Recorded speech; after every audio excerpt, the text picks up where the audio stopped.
Hello, Amplify You family. Michelle Abraham here. I'm so happy to bring you another amazing interview today. I am talking to Jodi Krangle from voiceovers and vocals.com. And Jodi is the host of the Audio Branding Podcast. She's an expert when it comes to everything to do with your voice, your vocals, your sound, and all that amazing things. And I'm so excited to bring Jodi here to talk to you guys today how we can improve our audio quality, make sure that we are branding our audio, and make sure that our podcasts are sounding amazing. So welcome, Jodi. Thank you for being with us today. Thanks for having me. It's great to be here. Awesome. Loving your sound as well. So how long have you been working in the sound space for? I've been a voice actor since 2007. So it's been a while, and that's a full-time profession. So that is all I do. That's awesome. So how many hours a week you're finding yourself in the studio recording? Amazing. A lot. A lot. Wow, that's incredible. So somebody who spends more time recording things than we do as podcasters. I love that. It's awesome. So what is your setup that you have? What do you use for your microphone? It's actually really a simple setup, but I will say that my microphone is a fairly expensive microphone. I'm using a Sennheiser 416. It's a shotgun mic, and generally that's what you'll find at the top of a boom mic when they're filming. It works really great for film because it's very directional. So if you point it in someone's direction, it'll catch them really easily. And I'm pretty much faced on with it right now. Actually, I usually have it pointing towards the corner of my mouth so that I don't overly pop peas or anything like that. But I also do have a pop filter. And I guess it's hard to see right now because I have my virtual background on. But I can get rid of that so you can actually look at it. The setup that I have is a pretty simple one because I like to have a simple audio chain so there's less likely stuff to go wrong. So all I have is this mic going into a Motu microbook, and I actually have one of the original silver boxes, so it's like pretty old, but it actually works really well. And that just goes directly into my computer. And I am one of those very strange audio people who actually uses a PC. That's awesome. Oh, it's funny. I feel like more techie people use PCs these days than Macs. Well, I used to sell PCs back in the day. I used to sell them when the 386 SX was new. And I don't know if you remember those days, but they were way back there. And so I'm used to the computers that I'm used to PC because I've been familiar with it since DOS, and that tech doesn't upset me or make me uncomfortable. Yeah. Also doesn't change super quick either. So you know what you're doing for a long time. Yeah. That's awesome. Well, thank you for sharing your setup with us. And it's funny, we were mentioning before recording how embarrassed I was because I'm not using my microphone today. It's sitting in a new box over here. It just came in the mail yesterday, and I haven't set it up yet, and I haven't got the boom arm set up yet. And I sold my other one to a client as I was coming back from the mailbox. So it was, we're using no microphone. So we're going to see the difference in quality of sound that makes using this podcast as an example of how good Jodi sounds, and then how bad it sounds when you don't have a microphone. Well, let me qualify that just a little bit too, because I am in a 5x4 sound treated booth. And I need that to do my job because my sound needs to be as dead as possible. It needs to have nothing on it because the producers that take my sound will put all of their coloring and producing on it. And I don't want to ruin that for them at all. So what I have to give them is totally clean. And that's why the 5x4 booth. But I will say that you can get away with whatever mic you happen to have if your environment is sound treated. If you have very few hard surfaces around you and they're rounded surfaces as opposed to angles, you can get away with a lot. Like it really doesn't matter all that much what kind of a mic you're using. You'll get the best out of whatever you have. That's interesting because, going forward, like usually everyone's like all about the mic, all about the mic, all about the mic. But really, it's actually not all about the mic. It's about what's around you that's really matters. Exactly. Interesting. Yes, and I'm going to be totally controversial and say that you I do love it. not need to spend a lot of money on the gear. You really don't. I do because I Mhm. make a living at this. Right. This is what I do every day. But I will never say if you're doing a podcast and you're doing it for a hobby or you're doing it Mhm. for fun or you really just want to get your message out there, and I totally Mhm. get that. I would say don't worry about your mic or your headphones or anything else before you treat your surroundings.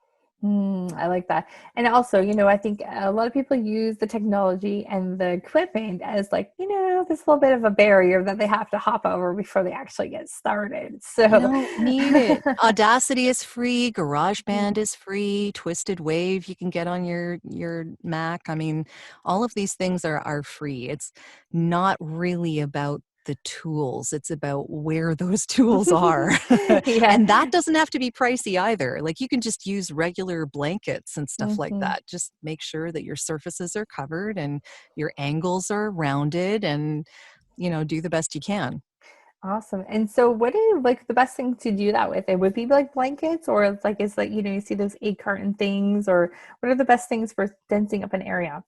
It really depends on what you have at hand. hmm I have just recently found a video online of a guy that did a closet like of his with blankets that he found at a thrift store. He just put them all over the walls and rippled them a little so that there hmm was no actual like continual surface for the sound to bounce off of. You need it to be mm interrupted, let's say it hmm that way.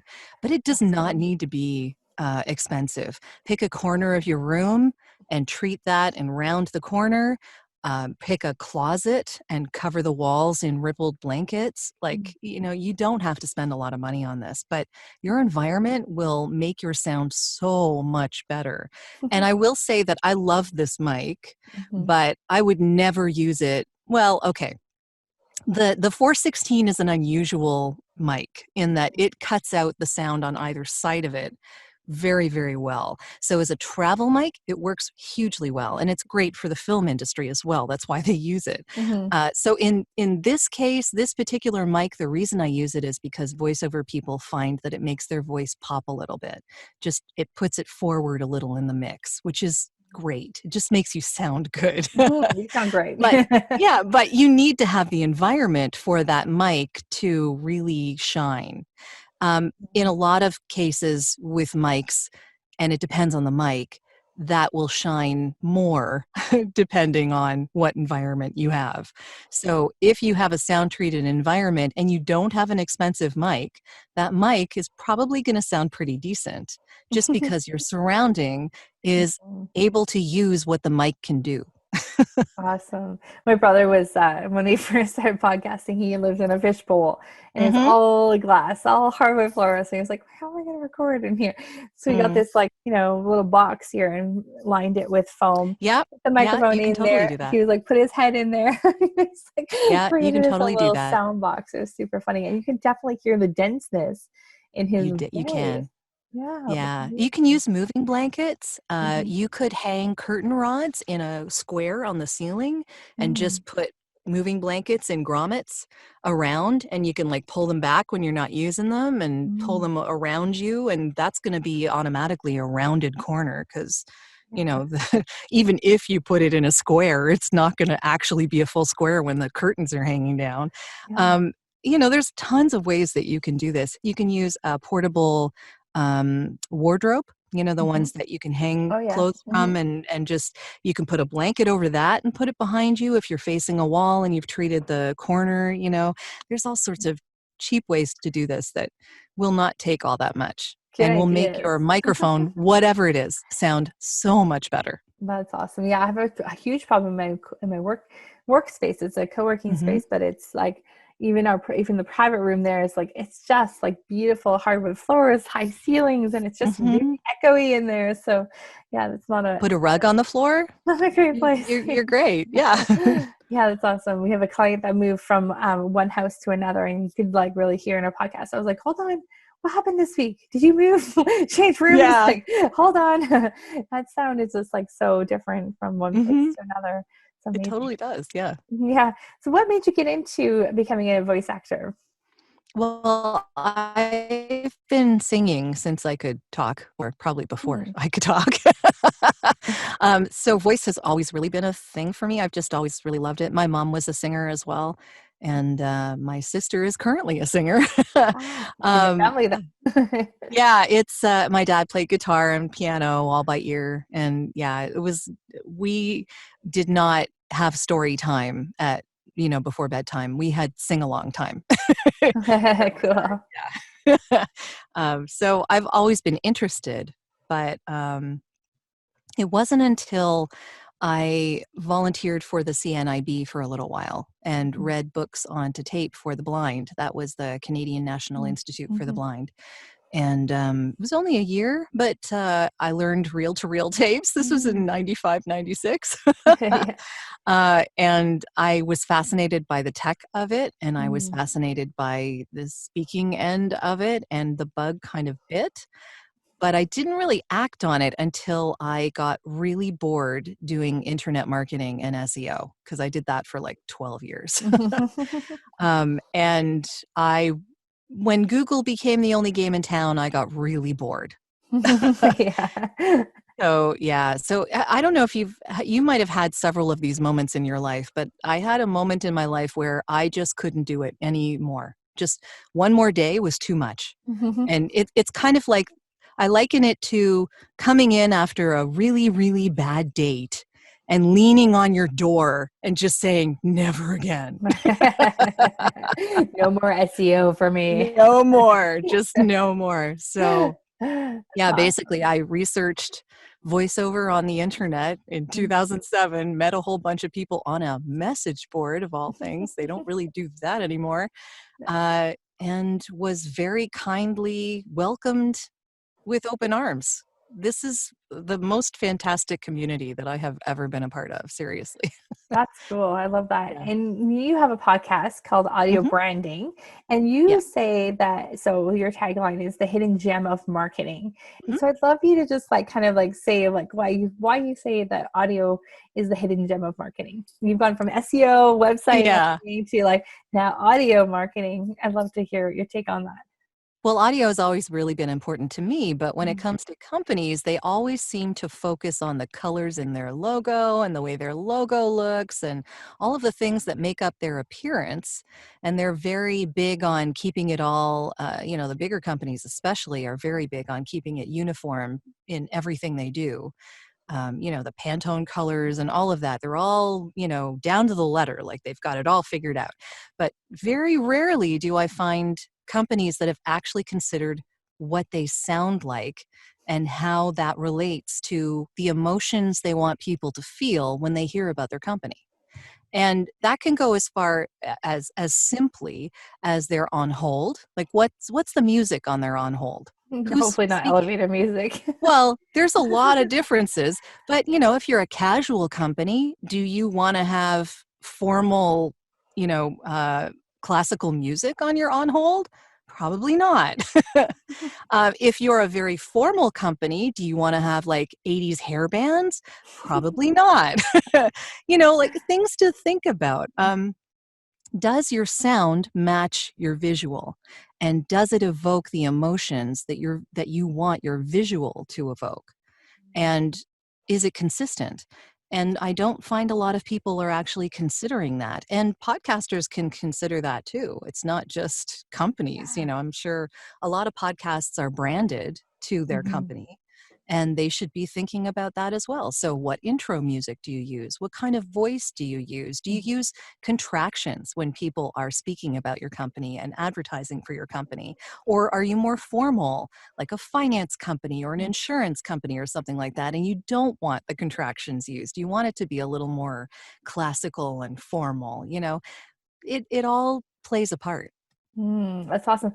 Wait, we were just talking about this before we press record, so I'm going to bring it up again. What's your Okay. thoughts on like, there's this saying out there that have like a female voice for a male podcaster Mhm. in the intro, and then the reverse for a male podcaster have or a female podcaster have a male voice. What are your thoughts on that? Is that really important?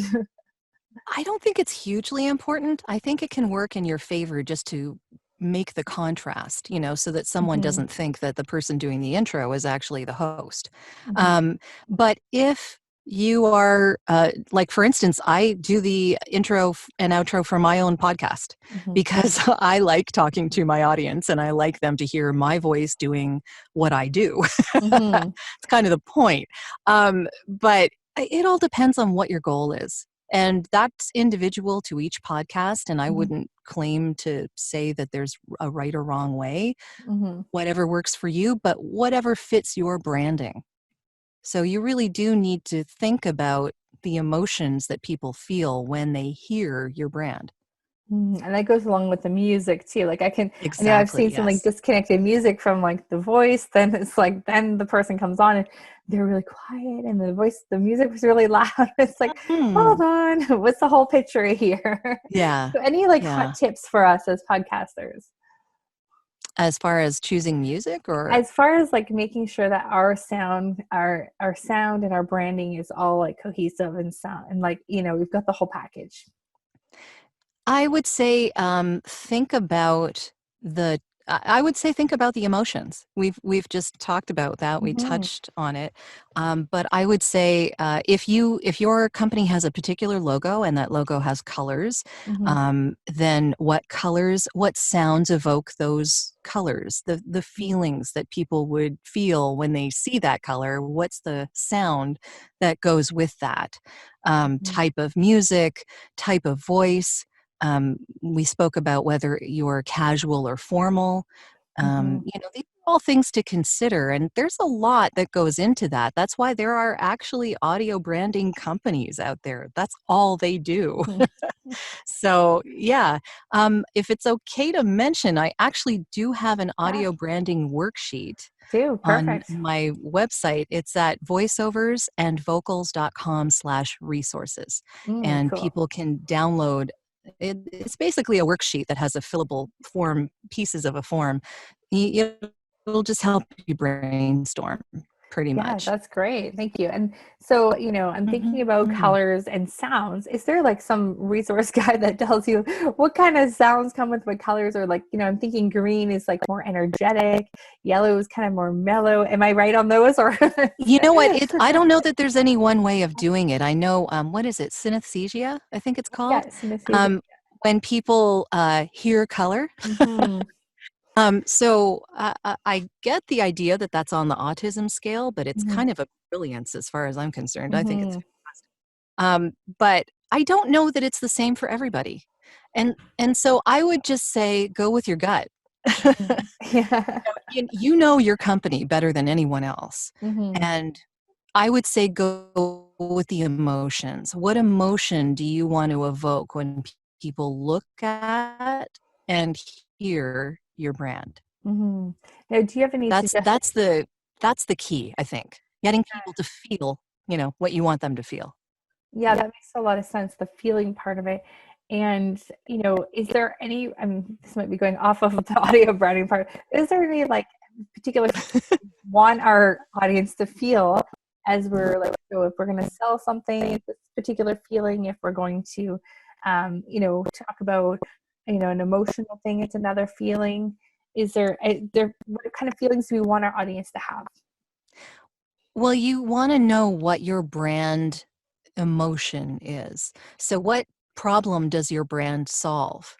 And what does the solving of that problem make people feel? I think that's probably the direction that you want to be headed. You don't want to focus on the negative emotions, because if you do that, you might turn people off. But at the same time, I wouldn't go too overboard with like the selly stuff, because authenticity is huge right now. No one wants to be sold to. They want you to sympathize. They want you to be there with them. They want you to understand them. And that's what this is about. It's not really about selling, although we kind of know it is. I mean, Maybe covert selling, it's covert selling, but it's like, we all buy based on emotions, right? We don't buy because it's a logical conclusion to our mind figuring things out. We buy because someone appealed to our emotion and we couldn't help ourselves. So it should be a good feeling. Yeah, you would hope. I mean, we buy based on emotions and then try to explain it to ourselves logically. That's Right. kind of, it's kind of like the ass backwards way of doing it, but that's how Definitely. sales happen, in a lot of cases. Right, for sure. And having marketing brains and like thinking that way, but Hmm. knowing that we have to see things and be covert about it a little bit, covert about it. Well, people's BSO meters are really, really high these Totally. days. Yeah. They've been Really hurt high. too many times. There's been too many instances where you're like, wait a second, what? Did that just get past me? Yes. But the Yeah. same way that people are sold to all over the internet, usually that's in a visual way. And Hmm. so if you can appeal to them in an audio way, Hmm. that's gold because it cuts right through and it hits your heart. Mm. So even the music you use on a video, whether or not you have voiceover on it, the Mm. type of voice that you're using, again, depending on Yeah. whether you're casual or formal or what you're Mm. selling and what you're doing, there's all these considerations. But because audio is almost rare in some situations, especially now, I mean, I don't know about you, but I'm on the internet all the time Yeah, and for sure. the visual stimulation is insane. Yes, But the definitely. the audio really sticks out because I hear things a lot less than I see things. Definitely. And it's interesting you were saying, it just brought me back to a podcast that's doing really, really, really well that we work with. And I was like, yeah, this podcast, it is amazing. But like, why is this one doing so, so well compared to all these other ones that are also very amazing too? But then it reminded me of my podcast manager. She was saying every time she heard this intro, her and her daughter get up and dance. And it was like, Uh-huh. that might be part of the reason that it's doing so well is It because could people want very to well get up be. and dance and it's evoking this like happy emotion Yeah. for the listeners. So it's very cool. I was just Mhm. putting that together in my head as you were, talking. Yeah, I mean, it depends on what the topic is of the podcast. I mean, if Mhm. it's like a grief counselor, then maybe that's not what you want, but it depends on what it is. Yeah, it's funny. And this one's helping you overcome your anxiety. So I think that is a happy thing for them I to, think, yeah. to I think that's a overcome. good, yeah. And music definitely improves your mood. That's, Mhm. that is a big focus of a lot of music, changing your Absolutely. mood. Yes, changing the mood. If you could like come into listening to the podcast, having not being in the greatest mood, leave feeling so much better. Like that's like Mhm. just as like getting a workout in, right? Those endorphins are going, and now you're Yeah. feeling good. You're gonna always associate that feeling with that podcast. So yeah, I think Mhm. that's really amazing. I love this conversation because it's not one that we have very often about sound and audio and the quality of sound and everything. So I cool. wish we'd have it more often. Right? I bet you do. Yeah, I bet you do. I think I'd be listening to a lot more podcasts if that were the case. Right? If people had better audio quality. So now as a listener, you have a little Mhm. bit more probably of a pickier ear than most people, right? But is that something that really turns you off from a show? If the audio quality is off, you won't come back and listen again? If it's really awful, I mean, it has to be really awful for me Mm-hmm. to turn it off if I really like the content. Mm-hmm. But most people aren't too bad. Mm-hmm. It's just if it's really, really soft and I can barely hear it, or if it's really, really loud and there's all sorts of like artifacts and stuff like that all over the place, I can't. Right. Also, one of the things that really, really bothers me, and I may be the only one who's going to make a big deal out of this. Every time someone pops a pee, Mm-hmm. I just want to scream. Because there's an easy $5 solution for that, Oh, right? there totally is. But I think part of that problem is that people are too close on the mic. Mm. And there is a sweet spot for being on the mic. If you're too far away, you sound like you're yelling and you get more of the room noise. Mm-hmm. And if you are too close, you get a whole bunch of pops and hear mouth noise and all sorts of stuff that no one wants to Mm. hear. What do you say is the ideal like a distance like from the like mouth to the microphone? I usually put from the end of my pinky to Mm-hmm. the end of my thumb if I'm spreading my fingers. Mm-hmm. So like that will go to the corner of my mouth. Gotcha. And that means that, yes, the pop filter helps, but if you're crosswise against, like if you're a little diagonal on the mic, just a Mhm. tiny bit, it'll help with popping P's and stuff like that as well, because it won't be quite as easy to pick up. Right. It's like instead of it being like directly in front of you. Yeah. Right? If Yeah. you're right on it, or, like, don't swallow it. Just don't. Like I've seen so many weird configurations of people when I see them on video doing their podcast. Like it just, There's a ugh. reason podcasting was meant to be audio. Yes. You don't Yeah. see that big Yeah. microphone in your face, right? Yeah. And I mean, I get it. Like we're all learning. Yeah. It's the only reason that I have an advantage as far as that's concerned is because of the voiceover, because I had the equipment, I knew how to use it. That is definitely an advantage when it comes to podcasting. But at the same time, I tried to make it too perfect in the beginning. Like when I started, I Mhm. was removing breaths because that's what you do in voiceover.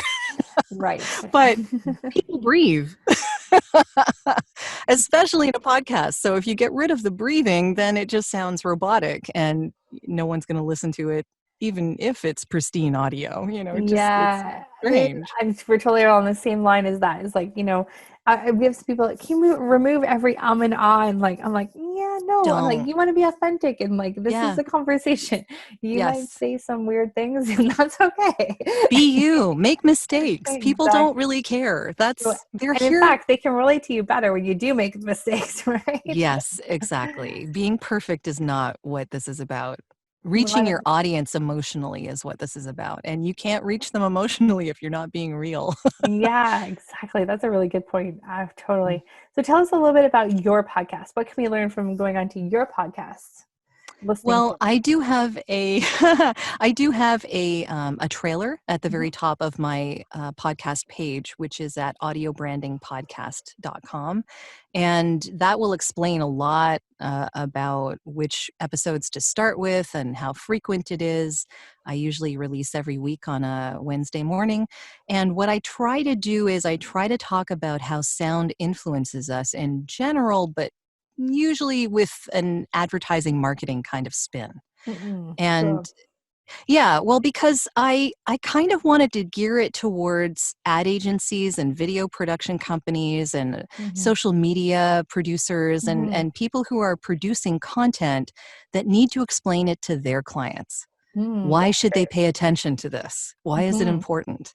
And I will say that the episode I ask people to start off on is number 19, Okay. which is the first part of my interview with Steve Keller. And Steve Keller is the Sonic strategy director at Pandora. And he Mm. has been for probably a year and a half, almost 2 years now, I think. He's doing an excellent, excellent job.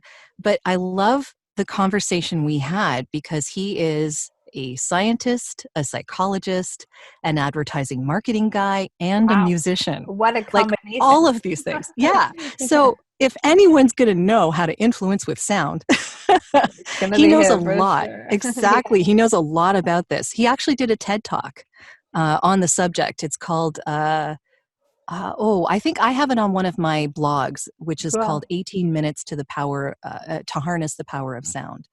Right. And his TED talk is at the bottom of that of that blog. Awesome. And Check that yeah, out.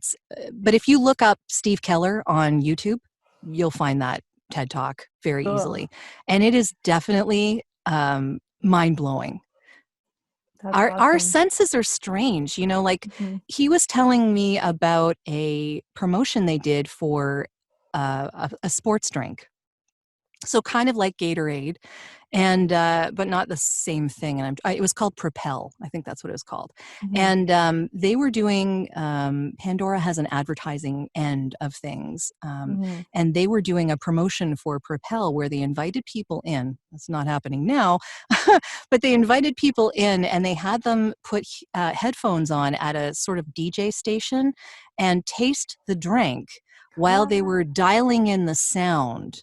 And based on the sound they were hearing in their headphones, it would make the drink taste sweeter or saltier. Wow. Yeah. So how weird is Cool. that? Like our senses are they're all intertwined. Cool. And so if you understand how it works, I mean, who knows exactly how it works, but we're working on figuring that out. Mm-hmm. I mean, there's no limit to what you can achieve with it. Like, for instance, in healthcare, if you wanted more pleased with their food, if they wanted it sweeter, you could actually play certain sounds to make them Wow. experience their food sweeter. Music in restaurants, that kind of thing makes the Mm-hmm. experience just more, just more. Mm-hmm. More Yeah, appealing to the senses, right? That's so cool. exactly. There's just so much to this, Yeah. and we don't have all the information yet.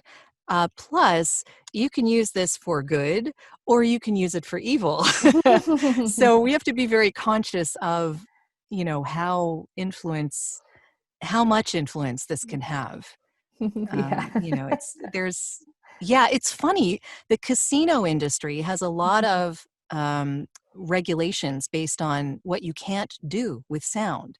Like, for instance, the shave and a haircut, da da da da da da da, right? You Mm-hmm. can't actually have a casino machine, like a slot machine. Mm-hmm. They've actually regulated this. You can't have a casino machine that plays part of that and doesn't finish it unless you keep playing.